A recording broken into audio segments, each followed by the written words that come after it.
Malik Monk was seen golfing with Kings general manager Monte McNair, assistant general manager Wes Wilcox, owner Vivek Ranadive, and head coach Mike Brown. What does it all mean? Plus, the Orlando Magic might actually prefer another shooting guard to Malik Monk in free agency. Let's have some fun right here on Locked On Kings.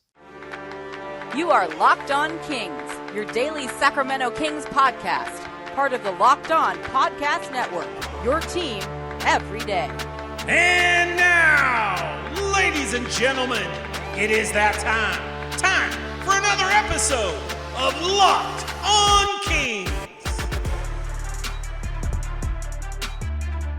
Hello and welcome into Locked On Kings, your podcast hub for Sacramento Kings coverage all offseason long. Today's episode is brought to you by FanDuel. Make every moment more. Right now, new customers get $150 in bonus bets with any winning $5 bet. That's $150 with any winning $5 bet. Find out more by visiting FanDuel.com/lockedon to get started. My name is Matt George. I have the privilege of being your host here. I'm a Sacramento sports anchor and reporter for ABC 10 News. Now, the original plan for today's podcast was to continue our series of Sacramento Kings report cards, and we're still going to give out grades for Keegan Murray, Harrison Barnes, and Kevin Huerter. That'll be later on in the show, but we have to start today with a couple bits of news. The first one being the photo that is circulating Sacramento Kings social media right now. It was posted on the golf course.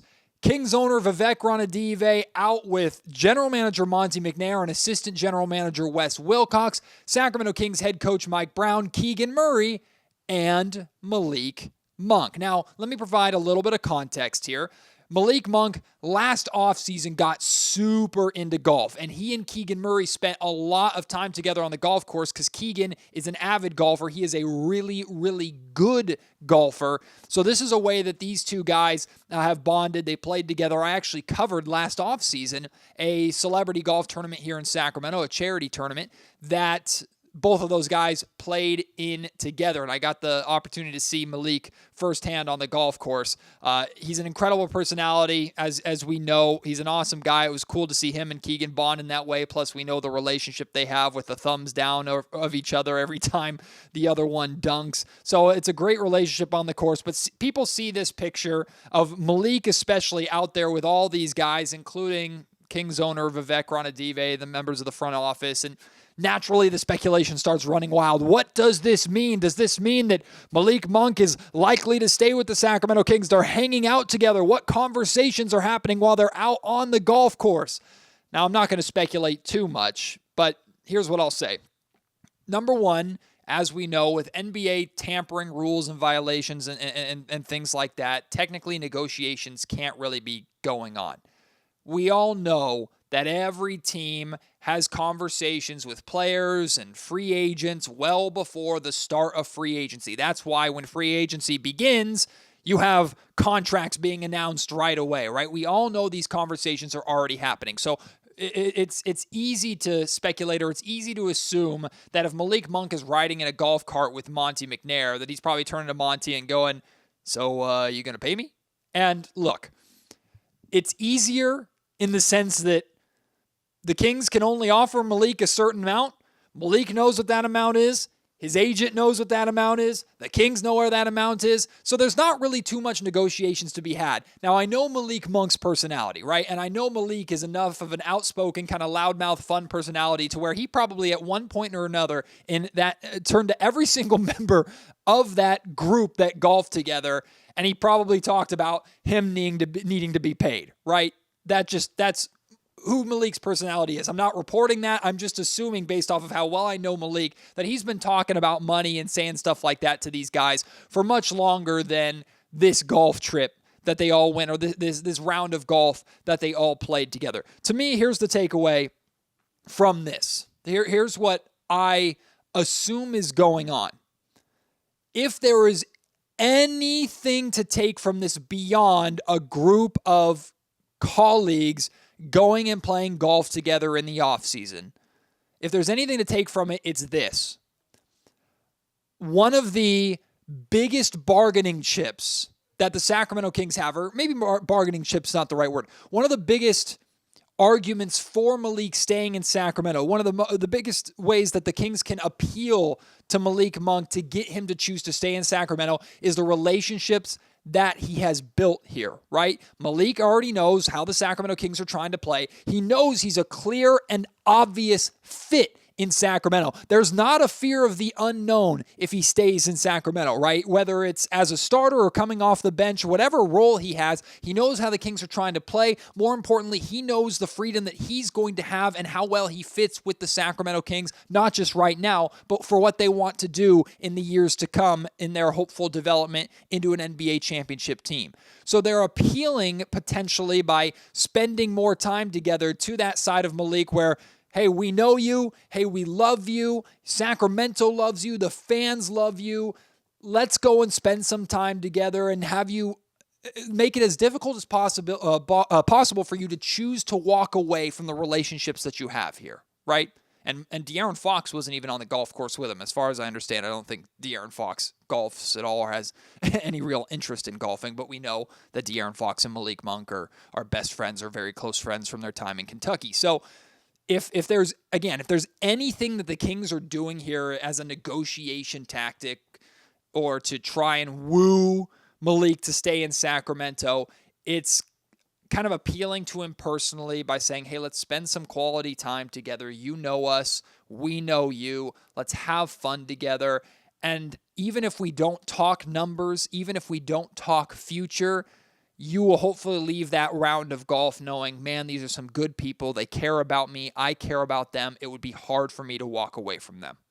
That's pretty much the only thing that I think is worth taking away from that. Now, if you want to speculate further beyond that and say this is really good news for the Sacramento Kings, that they're seen spending time together, if you want to do that, you're absolutely in your right to do so. If you get excited about it and want to run with it, that's really exciting and that's fun. Let me add maybe a little bit more excitement to that. And it has to do with the Orlando Magic. Now, a lot of you have been getting mad at me, saying, Matt, it sounds like you're trying to speak Malik Monk to Orlando into existence. Quite the opposite. I'm doing my best to broadcast curse the hell out of this thing, to talk so much about Malik going to Orlando and it being a good fit in Orlando that it does not happen, right? As if I have any power in the universe whatsoever. But if I can jinx it, I will do everything in my power to jinx it to make sure Malik remains a Sacramento King. That being said, according to Shams, there is mutual interest between the Orlando Magic and Golden State Warriors free agent Klay Thompson. Now, here's what I have to say about this. I understand Klay Thompson is another name that's been brought up and talked about in Orlando for well before this Shams report came out. I'll say this. If the Orlando Magic want to make the wrong decision by signing Klay Thompson and paying Klay Thompson and choosing him over Malik Monk, if they want to make that wrong decision, be my guest. Be my guest. There is no scenario right now, unless the money is $30 million for Malik versus $17 million for Klay Thompson. There is no really logical scenario in my mind where I choose Klay Thompson over Malik Monk, especially in Orlando's circumstance. I know they need more shooting. Of course, Klay Thompson, in theory, addresses that. Although, remember, Klay Thompson put up a fat goose egg 0 in Sacramento in the Warriors play-in game. His potentially last game ever as a Golden State Warrior was a 0 in the scoring column. I'm not saying Klay Thompson's washed, but we know the best years of Klay Thompson are behind him, and he unfortunately has not looked the same since the injuries that he dealt with. I'm not rooting against the guy whatsoever, but the Orlando Magic are a young, up-and-coming, growing team who have had a tremendous amount of success, had an excellent season. They were eliminated in Game 7 by the Cleveland Cavaliers, but they should be feeling in Orlando right now the same way we were feeling about the Sacramento Kings at this time last year, right? Feeling very good, very confident, and excited to hopefully build upon it. Not only do the Orlando Magic need shooting, they need playmaking. In my opinion, this is why I've talked about it so freaking much.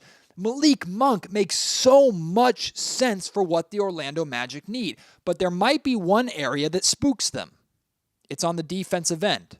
The Orlando Magic are a very defensive-minded team. And the main guard that they have to worry about paying coming up here is Jalen Suggs, who lacks three-point shooting, but is an absolute dog on the defensive end of the floor, right? Maybe the Magic feel that Klay Thompson better fits them because he can stretch the floor and hit threes that they desperately need, but he also can play somewhat to the level of defense and has more of a history of playing defense to the Orlando Magic level or to the level that they want to play versus Malik Monk, who, let's be honest, he's not known for his defense. Again, if that's the case, be my guest, Orlando. Sign Klay Thompson. Bow out of the Malik Monk race. If you do that, I'm almost guaranteeing you Malik Monk is a king. I genuinely, and I could be getting too arrogant, too cocky, or missing something right now. Some people have thought about like the Philadelphia 76ers as a team that could potentially bring Malik Monk in. I know the San Antonio Spurs have money, although if I'm Malik, I'm choosing less money in Sacramento than more money in San Antonio. But of course, I have my Kings bias here. I really think this is a two-horse race. And if the Magic want to bow out of that race to pursue Klay Thompson, be my guest. I would absolutely love to see that. Another piece of Kings news that came out today. California Classic news. The California Classic, I think, is the 6th edition of the Classic. Crazy, 6 years now the California Classic has been going on. This year will be brand new, though, because both the Kings and the Warriors will be hosting the California Classic this year. 2 split locations, the Golden One Center here in Sacramento, the Chase Center in San Francisco. The way it's going to work is there's going to be more games and more teams, which is exciting. A total of 12 games will be played over July 6th, 7th, 9th, and 10th. And it will feature 6 teams: the Kings, the Warriors, the Lakers, the Spurs, the Hornets, and the Heat. Now, certain teams are only playing in certain areas. The Kings, I believe, are the only team that's going to be playing in both locations. I could have that wrong. I didn't write that down. But from what I remember reading the press release, I think the Kings will play in both locations. Maybe the Lakers will play in both locations. But some teams will only play in Sacramento. Some teams will only play in Golden State. We will find out very, very soon, hopefully, what the games are, what the actual schedule is. I'm sure when all the Summer League schedules start coming out, we'll have a better idea of which games are going to be in Sacramento, which games are going to be inside the Chase Center, who's going to be playing who. When that information comes out, I will share that with you here on the Locked On Kings podcast. But for now, we know that at least some of the California Classic will be back here in Sacramento during the Golden One Center, or inside the Golden One Center. I don't plan on being on vacation this time. Last year during the California Classic, I was on a cruise ship, and I watched Keegan Murray explode for like the 50-plus points that he scored from a cruise ship. So I'll be in Sacramento, at least in theory, knock on wood. I'll be in Sacramento this time to cover the California Classic. No idea who's going to be playing. If the Kings hold on to their 13th pick and make a selection, we'll see that rookie. I highly doubt. I think like Keon Ellis's days of playing in the California Classic and in Summer League are beyond done. We'll probably see Colby Jones. We'll probably see Jalen Slauson, see a handful of G League guys, maybe Skal Labissiere. I have no idea who we're going to see on this Kings G League team, or Summer League team. We do know that more than likely Doug Christie is going to host or coach the Summer League team, which is going to be exciting. But more information to come with that in coming weeks, days, months, whenever they bring it out. But it's coming up quick. July 6th, 7th, 9th, and 10th, the California Classic in both the Golden One Center and the Chase Center. Very much looking forward to that. Before we get to our Kings grades, today's episode of the Locked On Kings podcast is brought to you by BetterHelp. BetterHelp is phenomenal. Look, mental health is extremely, extremely important, and I'm very thankful that with each passing year, each passing month, really, we're talking more and more about mental health, and it's being taken more and more seriously. Going and seeing a therapist is important for everybody, not just if you have significant issues or trauma that you need to unpack. I used to be the type of person that felt that my issues weren't big enough for therapy, right? Like the things that I was going through, I didn't need to sit down on a couch and talk to somebody about them, or I didn't feel like it was significant enough. I viewed therapy the same way we do through the movies, or with that stigma of, man, like you have to be kind of messed up to pour your heart and soul out to a stranger to have them, use their medical and psychological backgrounds and education to try and fix you, right? There's a lot of people that feel that way still. I'm here to tell you that's not the case at all. I've been seeing my therapist, TJ, since the pandemic, and my life has been completely changed. My professional life, my personal life, my marriage, my relationship with my son, relationship with family members. There's so many different things that have improved, and I've been given the skills to cope through the curveballs that life throws at you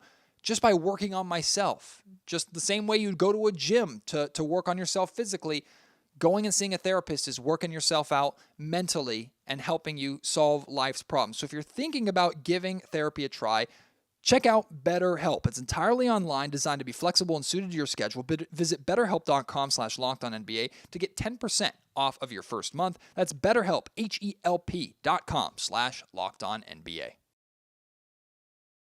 All right, let's get to some of our Sacramento Kings report cards. We're continuing with our report card series. Now, I'm not going to spend as much time on the three grades today as I did on last episode, focusing on Fox, Sabonis, and Malik Monk. If you missed that, go and check that out. But today we're going to be talking about Keegan Murray, Harrison Barnes, and Kevin Huerter. Now, some of you were coming at me for being too light with my grades or too soft with my grades for Fox, Sabonis, and for Monk. I gave all three of them A's to some degree. I think Fox had an A-. Sabonis and Monk both received A's from me. A lot of you didn't like that.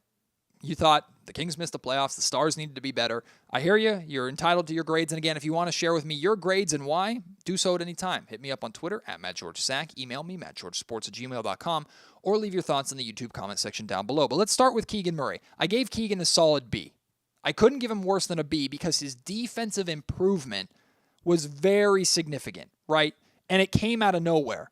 I think we were hopeful that Keegan Murray could be a good defender. We did not expect him to develop into a good defender this quickly. He's one of the best defenders on the Kings immediately. He's up there with, it's Keegan, it's Davion, and it's Keon.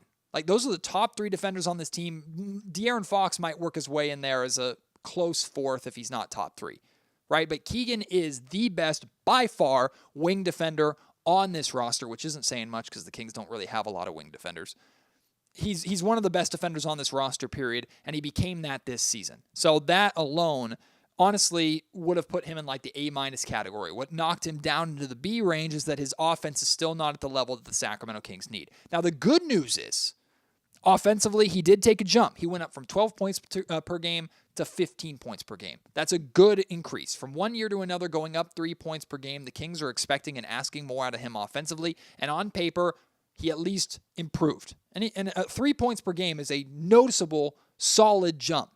That being said, the Kings need Keegan to be in that 17 minimum, around 18, 19 points per game range to really get to where they want to go. And this is where I talk a lot about if the Kings are going to continue to go with this defensive focus and try and build a roster around the way they're trying to play defensively, I understand that completely. The offensive growth has to come from their core stars. It has to come from improvement from Fox, improvement, of course, from Sabonis, and improvement from Keegan Murray. His three-point shooting, though, down. His percentage from 41% to 35% on almost identical volume. So his three-point shooting suffered a little bit. Now, he did show more of a willingness and more of an aggressiveness, putting the ball on the floor and trying to attack the basket and trying to finish hard at the rim. That was a knock that Mike Brown had for Keegan, specifically coming into this league in his rookie season, that he didn't try and finish through contact. He didn't go up aggressive enough for how long he is, how big he is, and how strong that he is.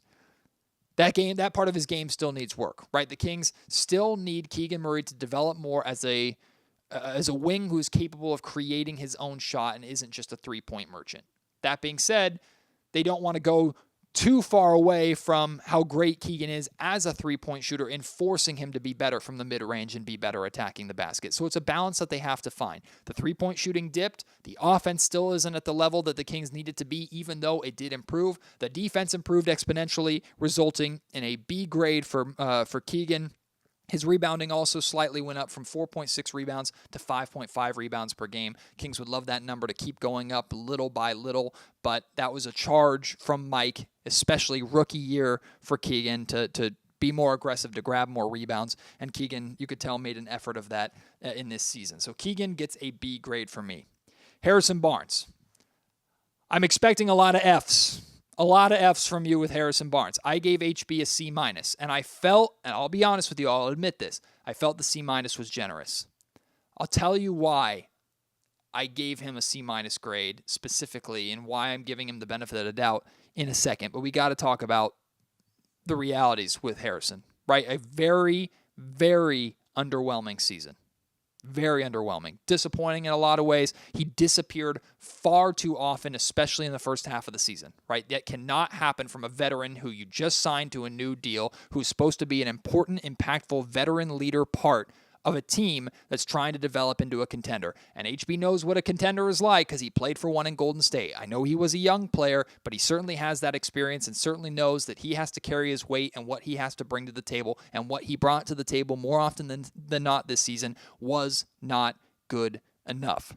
His scoring dropped from 15 points to 12 points per game, so the exact opposite of Keegan Murray. Now, it's to be expected, and we talked about this coming into the season, it's to be expected that HB's scoring numbers were going to go down as Keegan's went up, right? There's only so many shots. There's only one basketball. So it's got to come from somewhere. That being said, it did not have to drop off as much as it did for HB. His field goal percentage and three-point percentage, believe it or not, actually went up. So he shot slightly more efficient this season than he did last season, even though his scoring numbers plummeted. But his volume went down from 9.6 attempts per game to 8.9.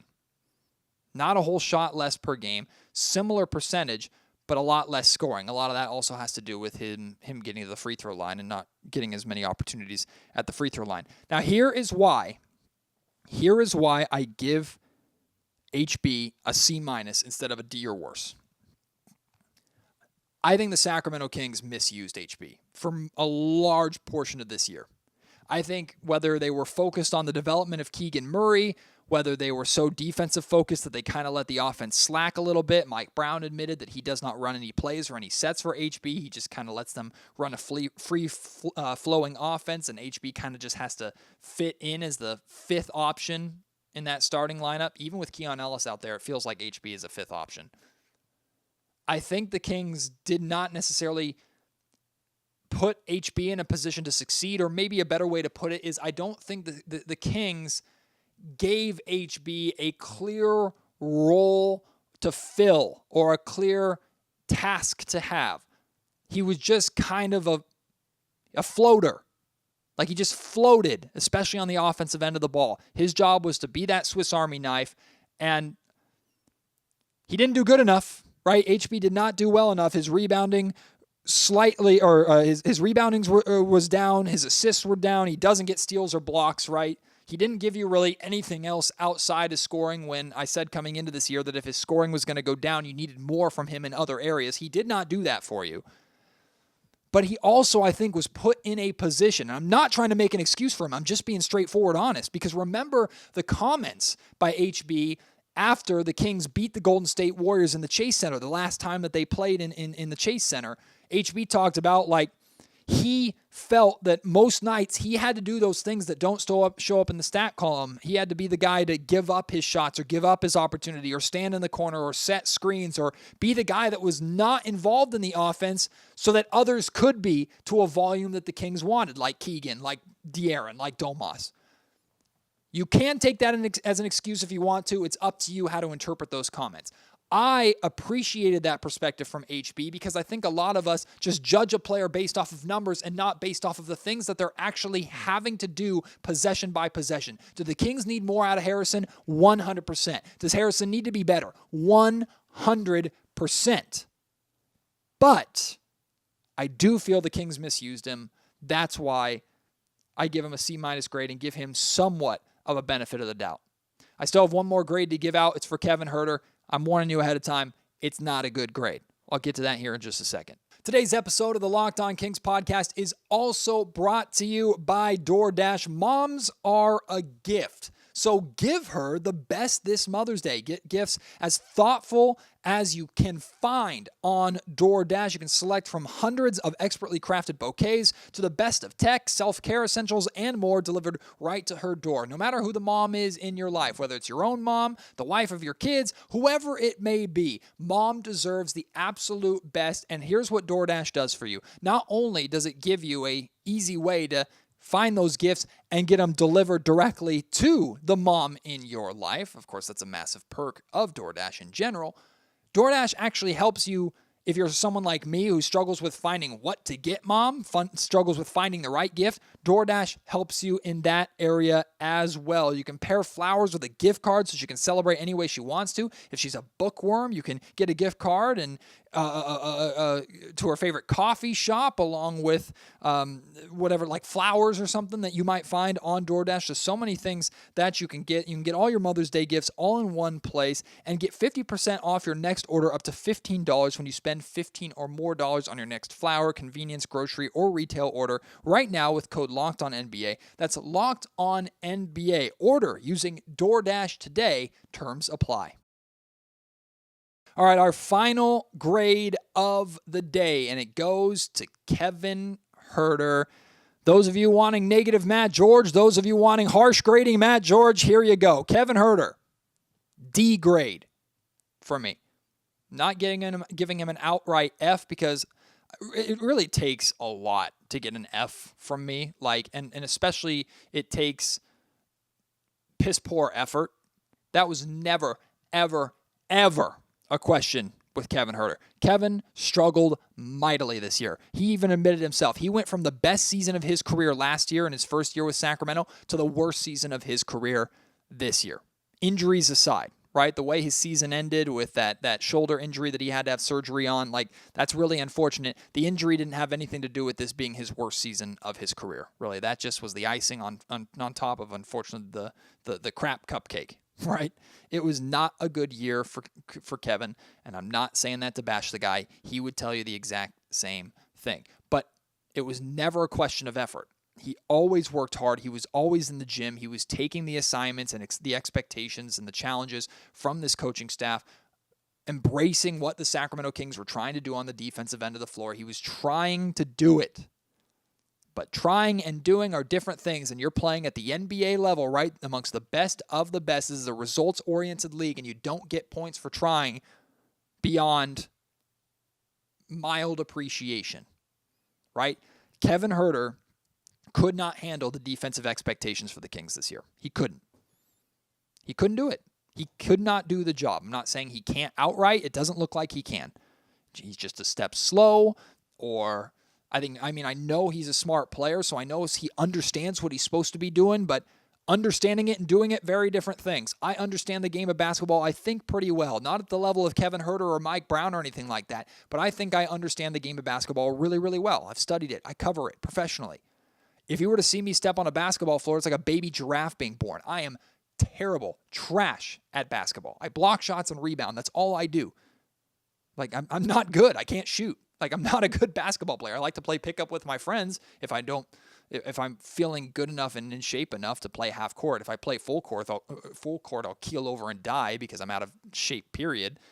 I have no problem telling you that, but I understand what I'm supposed to be doing. I just can't execute it, right? I feel like part of that to a much, much, much, much, much higher and more elite level is what Kevin Huerter went through, right? He really just struggled to execute on what he was supposed to do on the defensive end of the floor. That being said, offensively, his scoring dropped 5 points per game. So in addition to Harrison's numbers dropping from 15 to 12, you had Kevin drop from 15 to 10, only for Keegan to go up 3 points per game. I know Fox slightly went up as well. But those are two of your starters that had significant offensive drop-off this year in a year where Sacramento's offense did not look the same. His three-point percentage went down from 40 to 36 on one fewer attempt per game, so it's not like he wasn't getting his shots. He just was not making them. This year. And unfortunately, Kevin Huerter is the type of player where he is a very, very elite shooter. We know this. Very elite shooter. And that skill is valued at a premium in the NBA today. So he will always have a place in the league, in my opinion, with that three-point shooting. But if that shot isn't falling, it's hard to expect or get anything else out of him. He's trying, again, but he's not giving you what you need. That was a big issue for Kevin this year. Now, also, not using this as an excuse either, but I think it's worth pointing out, I do think the Kings and Kings head coach Mike Brown, to some extent, rattled Herter's confidence. I'm not saying they can't have expectations on the defensive end and try and hold him to those expectations. They absolutely can do that, and they have done that. But with the Chris Duarte experiment twice, once during the preseason and then once early to midway through the regular season, I think that rattled Herter's confidence. And I think we saw a pivot from Mike Brown towards the second half of the season where he was like, okay, I made that mistake. I don't want to make that mistake again. We need Kevin Huerter. Because even before Kevin's injury, I think Keon Ellis had made a good enough case to take that starting spot from Kevin. But when we talked to Mike about it, Mike was like, no, like that's Kevin's spot. We're riding with Kevin. I don't want to do that. I don't want to shake it up. Even though, again, earlier in the season, he had already done that. Then Kevin gets hurt. The decision is made for Mike at that point. Keon is the starter for the rest of the season. At this point, Kevin Huerter needs to do a lot, I think, to earn that starting spot back if he's a member of the Sacramento Kings going forward. If he stays in Sacramento, he just needs to be a perimeter poacher off the bench. That's what he needs to be. That's what he needs to do. Hit shots, space the floor, knock down threes when you get those opportunities, and defensively just do your best. Work hard, try and execute in a team defensive system. Don't get torched, although we saw it this year, man. Teams are targeting Kevin on the defensive end. They're going after him time after time after time after time. I feel bad for the guy, but again, this is a results-oriented league. If they smell blood in the water, if they think you're the weakness, they will try to attack you. So hopefully Kevin rests up, heals up, and can work on that this offseason.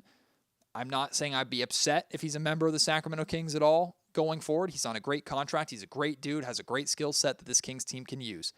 I don't expect him to be back, but if he is, I think it's going to be in a more bench role going forward, and I have concerns and hesitations about how well that will work. But again, my grades for today's show: Keegan Murray, B, Harrison Barnes, C-, Kevin Huerter, D. What are your grades for those three players? I have more grades coming, including a grade for Keon Ellis. I have grade for Sasha Vezenkov, Alex Len, JaVale McGee, Chris Duarte, grades for Kings head coach Mike Brown, general manager Monte McNair. Lots more grades coming, so keep an eye out for that here on the Locked On Kings podcast. I appreciate your support. Can't wait to have you join me on the next episode. Until then, my name is Matt George. You've been listening to Locked On Kings, part of the Locked On Podcast Network.